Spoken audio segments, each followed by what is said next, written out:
वो 2010 से आज तक वो छमूल रोड चम्मा तक नहीं बन पाई, लेकिन राजनीति उसमें खूब होती रही।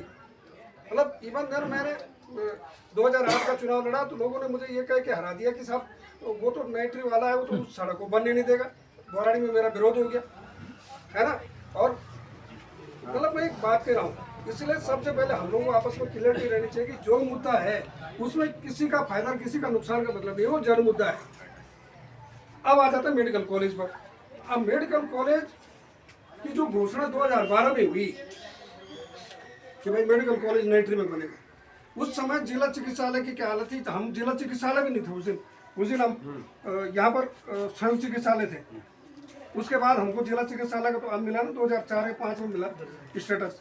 अच्छा, जब 2004-5 में मिला, फिर उसके बाद जो नेट्री है ये जब बसाया गया तो ये दो कॉन्सेप्ट बसा, एक तो पुनर्वासितों के लिए और एक जिला मुख्यालय के लिए, ठीक है। अब जिला मुख्यालय में क्या होता है कि आधा ऑफिस हमारे नरेंद्र नगर रह जाते हैं और आधा ऑफिस हमारे यहाँ आ जाते हैं। जो आज कहते हैं ना कि आज जमीन उपलब्ध नहीं है, मैं उस बात पे कह रहा हूँ कि जमीन यदि उपलब्ध नहीं तो जब जिला मुख्यालय के लिए कल्पना की होगी, उसमें दफ्तरों के लिए कल्पना की होगी तो जमीन उस दिन रही होगी। एक बात। दूसरी बात आ जाती है इस पर कि अब 2012 की सूचना पे नहीं हुआ। अब किशोर उपाध्याय जी ने जिस दिन ये बात माननीय मनोहर लाल खट्टर जी से की, ऊर्जा मंत्री भारत सरकार, उस दिन का मैं प्रत्यक्षदर्शी था। उस दिन मैं ही उनके साथ था, बाकी हॉल में हमारे लोग नहीं थे, कहाँ गेस्ट हाउस में।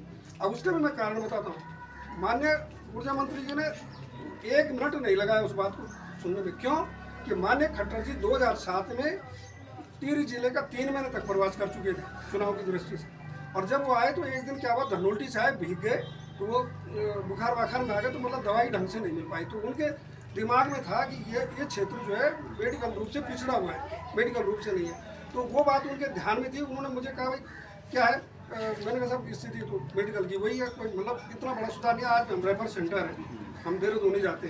तो उन्होंने तुरंत इस बात को स्वीकार कर दिया और ट्रेड यूनियन को बोला इस पर आगे बात बढ़ाओ। उस दिन मैं इतना तक तो मुझे पता था, ये बाद में मुझे ये पता नहीं था कि वो चयन कहाँ होगा। चयन के बारे में केवल ये हुआ कि मेडिकल कॉलेज मुख्यालय में होगा, नेट्री में होगा। तो अब जो पहले मैंने सुबह डबराल साहब को फ़ोन किया, डबराल साहब से मैंने बात की। मैंने कहा डबराल साहब आप कह रहे हैं कि हमने तय कर दिया मीटिंग का कि भाई यहाँ जाएंगे। मैंने कहा आपने तय किया कि हमारी मांग क्या है, मेडिकल कॉलेज हम किस एरिया में मांग रहे हैं। पहले तो यदि 31 तारीख को, आज तो ठीक है हमने सूचना दे दी शासन को, कहाँ गए डोजाल साहब, बैठो साहब, हमने सूचना दे दी आज तो ठीक है कि भाई हम आंदोलन कर रहे हैं। लेकिन अब हम आंदोलन का अगला एजेंडा कि भाई हम कहाँ पर उसको बनाएंगे, मतलब हमारी डिमांड क्या है, एरिया क्या है हमारा। उसके लिए टिहरी जनपद मुख्यालय है, नगर पालिका क्षेत्र है, या टिहरी जनपद मुख्यालय के समीपवर्ती 7-8 किलोमीटर का रेडियस है। पहले ये बात ये बल्कि मीडिया से बात कर लेंगे इसको। गोपाल जी, आप सरकार आप सरकारी